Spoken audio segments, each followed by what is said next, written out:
नमस्कार दोस्तों, स्वागत है आपका हमारे YouTube चैनल पॉकेट ज्ञान में। आज के इस वीडियो में हम पवार वंश के बारे में जानेंगे। आशा करते हैं आपको यह वीडियो पसंद आएगा, तो चलिए वीडियो शुरू करते हैं। फतेह शाह 1684 से 1716। फतेह शाह मेदिनी शाह का पुत्र था। फतेह शाह के समकालीन राजा उद्योग चंद, ज्ञान चंद द्वितीय तथा जगत चंद थे। मतीराम द्वारा फतेह शाह के शासन काल को पंवार वंश का स्वर्ण काल कहा जाता है। फतेह शाह के शासन काल का एक सिक्का भी प्राप्त हुआ है, जिससे यह पता चलता है कि गढ़वाल एक स्वतंत्र सत्ता थी। सिरमौर के राजा मेदिनी प्रकाश ने सिखों के 10वें गुरु गोविंद सिंह से सहायता मांगी थी, जिसके फलस्वरूप गुरु गोविंद सिंह और फतेह शाह के मध्य बंगाड़ी का युद्ध 18 सितंबर 1688 देहरादून में हुआ था। इस युद्ध में सिख सेना की विजय हुई थी। इसकी जानकारी गुरु गोविंद सिंह द्वारा रचित विचित्र नाटक से मिलती है। फतेह शाह ने पंजाब के बिलासपुर के राजा भीम चंद के बेटे से अपनी पुत्री का विवाह किया था। फतेह शाह ने फतेहपुर नामक शहर बसाया था। फतेह शाह के दरबारी कवि श्री रतन कवि, वास्तविक नाम क्षेमराम, पुस्तक फतेह शाह।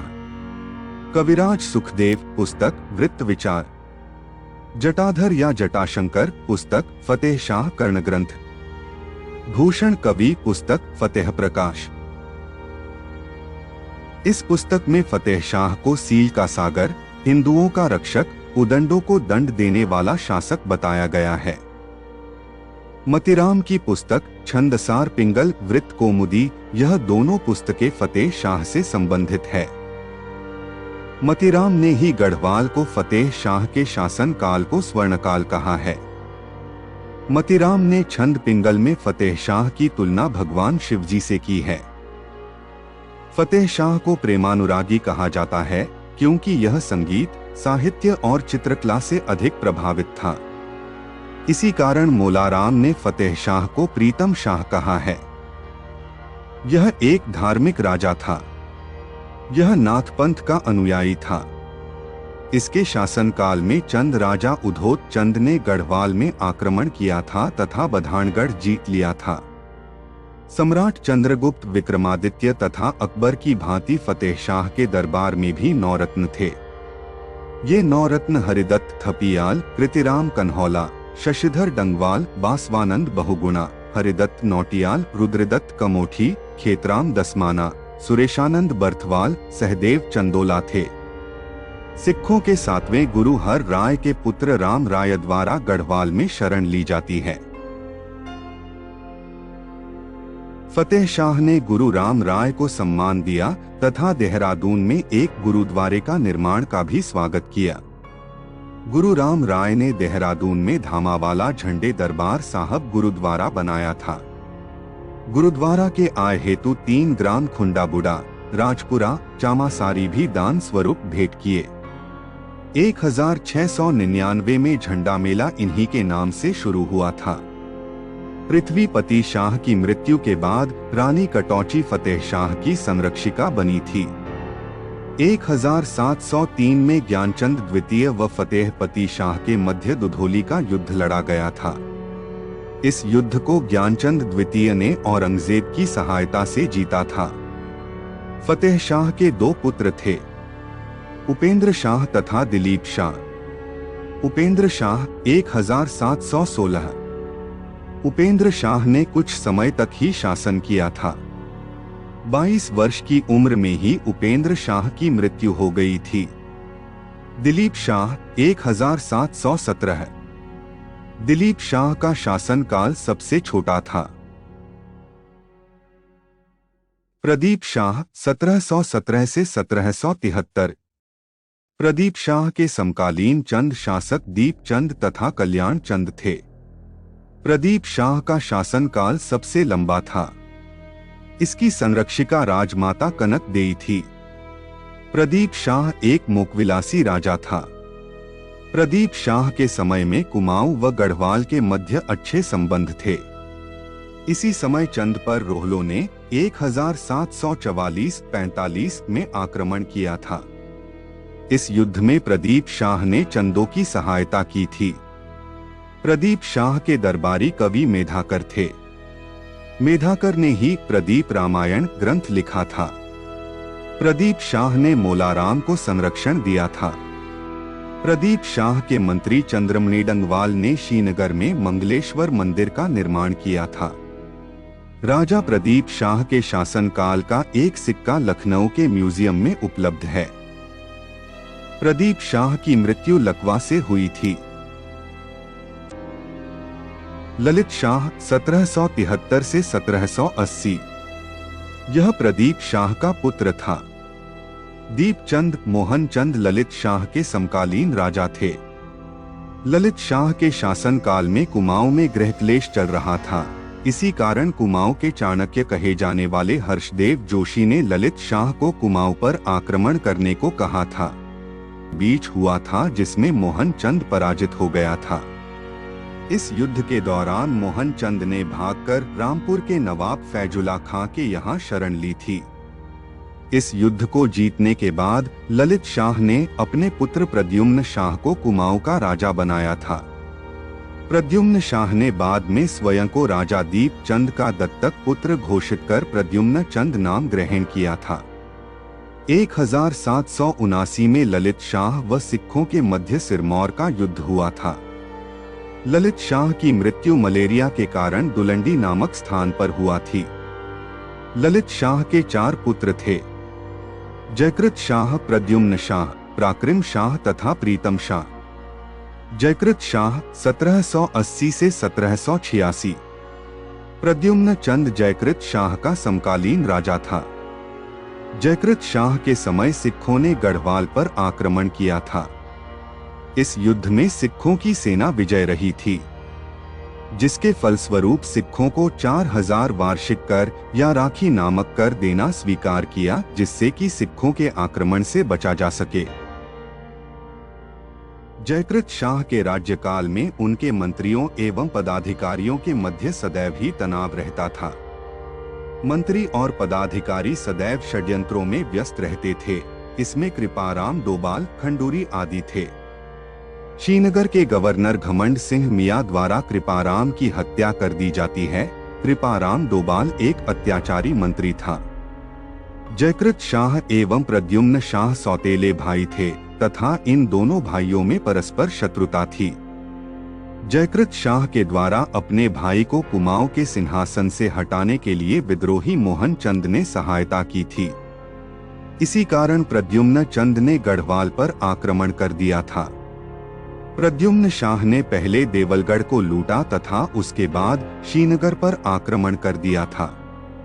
1785 में जयकृत शाह और सिरमौर के राजा जगत प्रकाश ने मिलकर प्रद्युम्न चंद और प्राक्रिम शाह के विरुद्ध कपरोली का युद्ध लड़ा।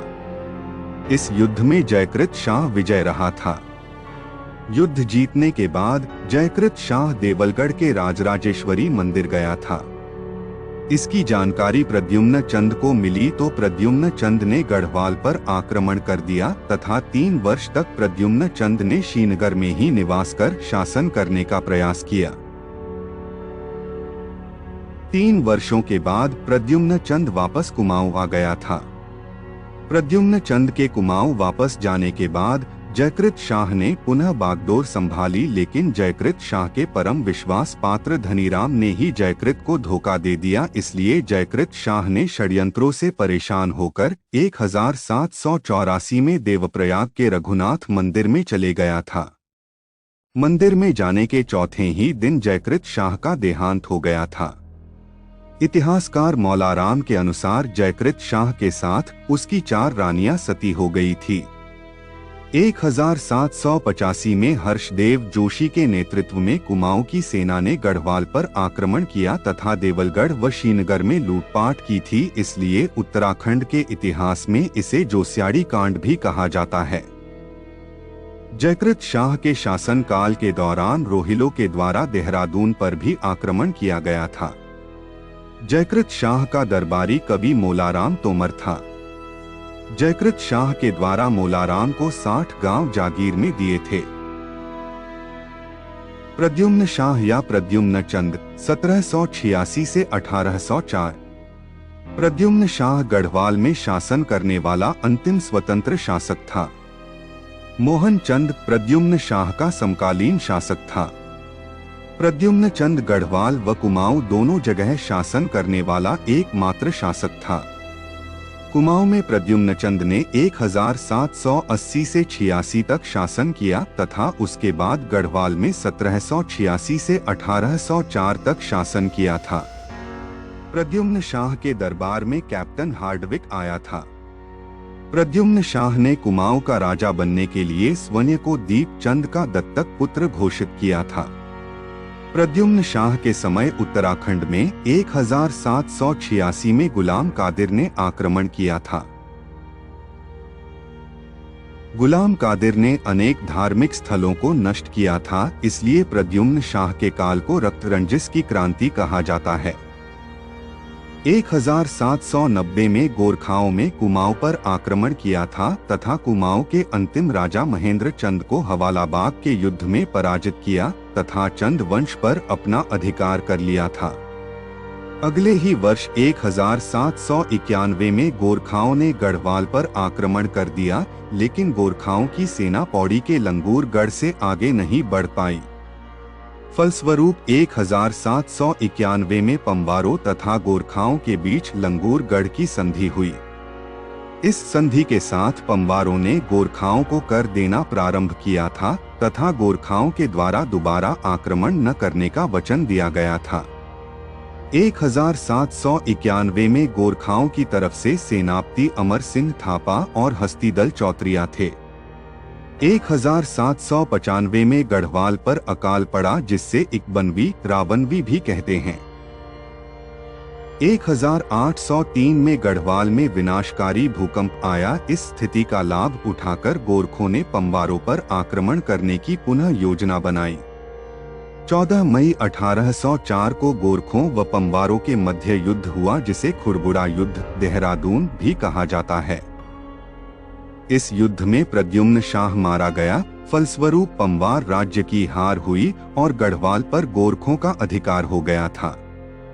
गोरखाओं ने गढ़वाल पर 1815 तक शासन किया था। ब्रिटिश द्वारा 1815 के बाद संपूर्ण उत्तराखंड पर अधिकार कर लिया था और उत्तराखंड को अंग्रेजों के द्वारा 2 भागों में बांटा। 1 टिहरी रियासत, 2 कुमाऊनी प्रांत। अंग्रेजों द्वारा टिहरी रियासत का शासन पंवार राजा सुदर्शन शाह को सौंप दिया गया। सुदर्शन शाह प्रद्युम्न शाह का पुत्र था। अगर आपको यह वीडियो पसंद आया तो हमें कमेंट करके जरूर बताएं।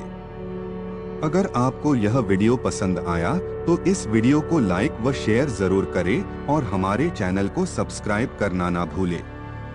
हमारी वेबसाइट का लिंक और टेलीग्राम चैनल का लिंक आपको डिस्क्रिप्शन बॉक्स में मिल जाएगा। मिलते हैं आपसे एक नई वीडियो में एक नए विषय के साथ। धन्यवाद।